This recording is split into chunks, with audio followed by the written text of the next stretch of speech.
Hi friends, நம்ம இன்றைக்கி என்ன பார்க்க போகிறோம்னா வெஜிடபிள் சூப் பார்க்க போகிறோம். வெஜிடபிள் சூப் தயார் பண்ண தேவையானது பச்சை மிளகாய், இஞ்சி, பூண்டு சின்ன சின்னதாக நறுக்கிக்கோங்க. பீன்ஸு, கோஸ்க்கு பதிலாக நான் முள்ளங்கி சேர்த்துருக்கேன்.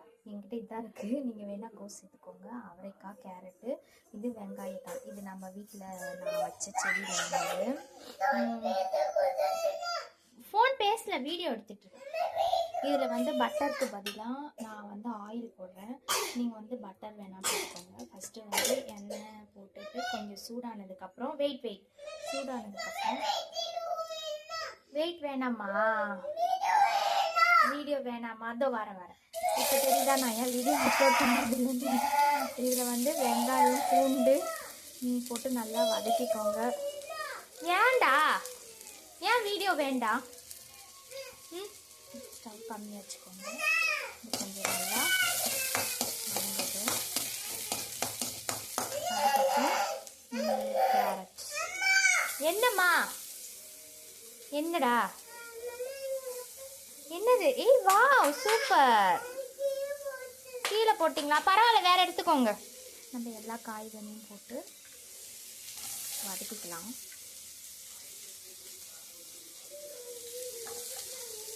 இதில் எல்லா காய்கறியுமே நம்ம சேர்க்கலாம். என்கிட்ட இருந்த காய்கறியெல்லாம் அதில் போட்டிருக்கேன். வெங்காயத்தாள் லாஸ்ட்டில் போட்டுக்கலாம். எல்லாம் வெஜிடபிள் சூப்னால் லைட்டாக தண்ணியில் போட்டு நல்லா கொதிக்க வச்சு உப்பு, பெப்பர் போட்டு இறக்கி குடிப்பீங்க, அதுவும் நல்லது தான். ஆனால் சூப் இந்த மாதிரி நீங்கள் செஞ்சு சாப்பிடும்போது கொஞ்சம் இன்னும் டேஸ்ட்டாக நல்லாயிருக்கும். நம்ம இதில் பட்டர் சேர்க்கலாம் எண்ணெய்க்கு பதிலாக. நான் இந்த பட்டரில் தான் எண்ணெய் சேர்த்துக்கிறேன். கொஞ்சம் நல்லா வதங்கிட்டு இப்போ வெங்காயத்தாள் போடுறேன். வெங்காயத்தாள் போட்டு வெங்காயம் முளைஞ்சிருந்தது. நான் என்ன பண்ணேன், செடியில் வச்சு மண்ணில் போட்டு நல்லா இது பண்ணோடனே போட்டு மூடி வச்சோடனே நல்லா தடவிட்டு இருந்துச்சு. அதை தெரிச்சு இப்போ நான் சூப்புக்காக தான் அதை நான் நட்டு வச்சேன் செடி. இப்போ நல்லா வதங்கிடுச்சு. இதில் தண்ணி ஊற்றணும்.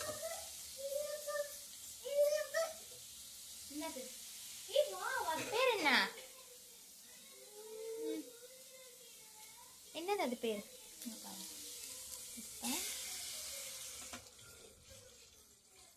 தண்ணி கொஞ்சம் நிறையா போட்டு நல்லா கொதிக்கணும் இல்லையா? அப்போ தான் உள்ள சாரெலாம் இறங்கும். நல்லா கொதிக்கணும். இது கூட கொஞ்சம் உப்பு போட்டுக்கணும்.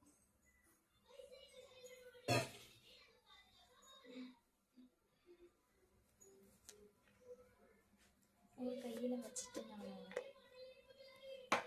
வீடியோ எடுக்கிறேன், அதனால கொஞ்சம் அப்படி தான் இருக்கும், அட்ஜஸ்ட் பண்ணிக்கோங்க.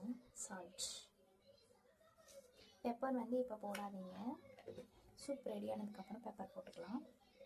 இப்போ உப்பு போட்டு நம்ம என்ன பண்ண போகிறோம், நல்லா கொதிக்க விட போகிறோம். சூப்னாலே நல்லா இந்த இதெல்லாம் நல்லா வரணும் இல்லையா? அதனால் நல்லா கொதிக்கிட்டோம்.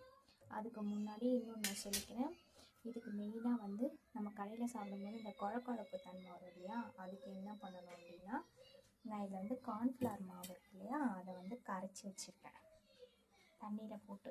இந்த கார்ன்ஃப்ளவர் மாவு நீங்கள் அப்படி இல்லைன்னா, கார்ன்ஃப்ளவர் மாவு மட்டும் இல்லைன்னா கேழ்வரகு மாவு இருந்துச்சுன்னா கூட அந்த கேழ்வரகு மாவை ஒரு கொஞ்சமாக எடுத்து இந்த மாதிரி தண்ணியில் போட்டு கரைச்சி வச்சுக்கோங்க.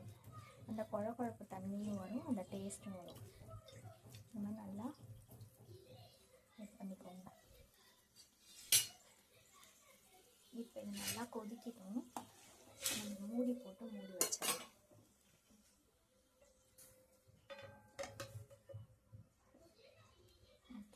இது ஒரு 10 மினிட்ஸ் நல்லா கொதிக்கிட்டோம். ஸ்லோ ஃப்ளேமில் நல்லா கொதிக்கிட்டோம். கொதிக்க தெரியுதான்னு தெரியல. ஓகே, இந்த ஃப்ளேமில் ஒரு 10 நிமிஷம் நல்லா கொதிக்கிட்டோம். கொதித்து நல்லா காய்கறிலாம் வந்ததுக்கப்புறம் நம்ம இந்த தண்ணி ஊற்றி பெப்பர் போட்டு இறக்க வேண்டியது தான். நம்ம நெக்ஸ்ட் வீடியோவில் பார்க்கலாம்.